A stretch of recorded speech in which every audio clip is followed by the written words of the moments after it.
آپ علیہ الصلوۃ والسلام کے دست مبارک کے کمال کی، اور اگر اس کی جانب بات کرتے چلے جائیں تو یہ تو بہت ہی طویل ٹاپک ہے کہ جہاں حضور علیہ الصلوۃ والسلام کا اگر پنڈلی ٹوٹ گئی ہے، صحابی حاضر ہو جاتے حضور کی خدمت میں، آپ ہاتھ پھیرتے پنڈلی درست ہو جاتی ہے، آنکھ نکل کر باہر آ گئی ہے، حضور علیہ الصلوۃ والسلام آنکھ کو واپس رکھتے اپنا ہاتھ پھیرتے ہیں، صحیح ہو جاتا ہے۔ جس کے سینے پر ہاتھ پھیرتے ہیں علم و حکمت کا خزینہ بنا دیا کرتے ہیں۔ میرے آقا علیہ الصلوۃ والسلام کی خاص حضور کے دست مبارک کا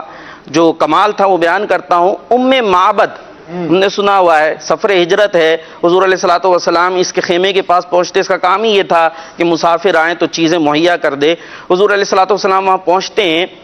گوشت کھجور لینا چاہتے ہیں، وہ موجود نہیں ہوتی۔ حضور دیکھتے ہیں نڈھال سی بکری ایک کونے میں کھڑی ہوئی ہے، چھوٹی سی بکری ہے، نڈھال ہے، یوں کہہ لیجئے ہڈیاں میں گوشت ہی نہیں رہا، ہڈیاں نظر آ رہی ہیں، پسلیاں نظر آ رہی ہیں۔ حضور نے ارشاد فرمایا یہ بکری کیسی ہے؟ ام معبد نے کہا یہ اتنی کمزور ہے کہ اور بکریوں کے ساتھ چرنے کے لیے بھی نہیں جا سکی، یعنی اتنی کمزور ہو چکی ہے، قحط سالی کا وقت تھا۔ حضور نے ارشاد فرمایا اگر تم اجازت دو تو میں اسے دھو لوں مطلب دودھ نکال لوں۔ نے کہا حضور آپ دیکھ رہے ہیں سامنے اس حال میں یہ چل نہیں سکتی، چل نہیں سکتی، کہ حضور آپ کے سامنے ہی ہے، اگر دودھ نظر آتا ہے تو دھو لے۔ تھن خشک پڑے ہوئے ہیں، میرے آقا علیہ الصلوۃ والسلام اس کے پاس تشریف لے کر گئے، شفقت سے اس پہ ہاتھ پھیرا، اس نے اپنے پاؤں کھول دی، حضور نے بسم اللہ پڑھی اور اپنے وہی کمال والے ہاتھوں کو اس کے تھنوں پر لگانا تھا، تھن دودھ سے بھر گئے،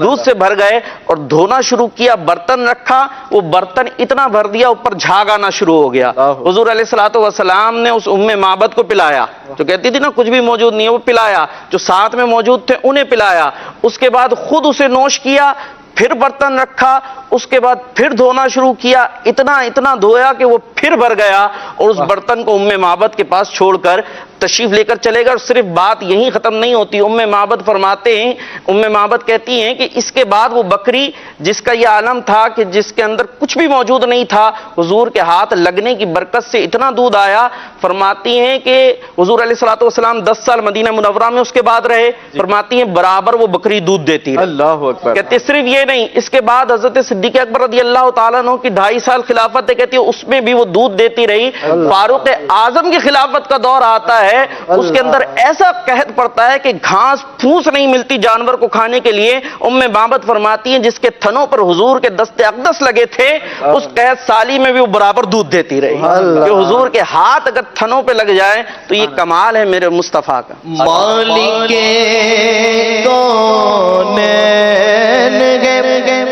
کو پاس کچھ رکھتے نہیں، مالک کونین کو پاس کچھ رکھتے نہیں، تو جہاں کی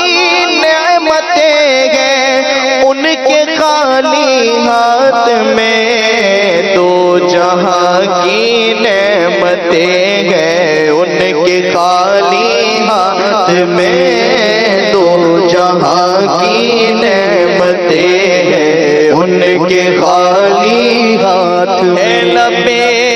عیسیٰ سے جا بخشی نرالی